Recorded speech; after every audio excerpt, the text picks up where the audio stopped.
Hi, my name's Neel Redkar, And my partner, Evan Nishi. and we're applying for the Congressional App Challenge in the District CA11.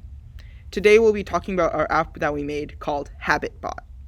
And the reason we did the app challenge is because we saw the huge drug addiction problem in our area, where people are vaping in the bathrooms, selling drugs, and in high school, they're doing all types of things with drugs. And the way most people try and help us high schoolers, is by giving us counselors and other ways. But the thing is, when we use these types of things, we get bullied in school for using them.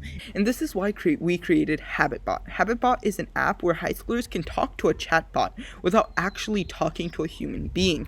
This is because when you talk to a counselor, you might feel mentally pressured or other people might bully you. And this way, they can do it anonymously and without connections. Therefore, we can access a large amount of people. Also, this app uses natural language processing, which actually allows the machine to understand what they're saying in any way, and it uses React Native, which is a way we can access iOS and Android users. Not only do we also provide a chatbot, we also provide a way for them to actually graph their usage over time, as you'll see in the demo. Now in the demo, we'll go to chat function. We'll see if you type in hi, it'll actually give you a good response, prompting you to tell more. Now if we type in something like I am gonna vape, we're going to see that gonna is not an actual word, but using natural language processing, we actually see the slang and everything. Now if you say I want to die, anything suicidal, it'll give you the suicide hotline, because that's an emergency, because they could possibly commit suicide, and that's very, very bad.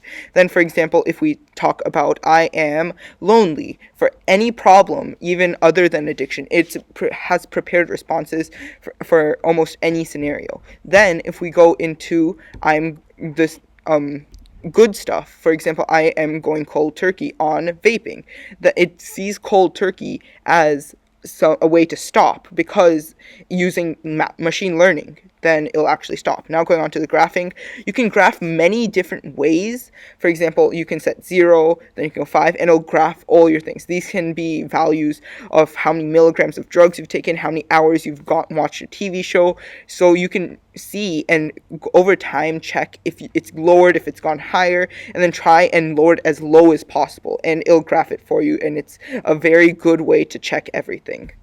Now we go on to the help, and you can see it'll tell you how to use the app.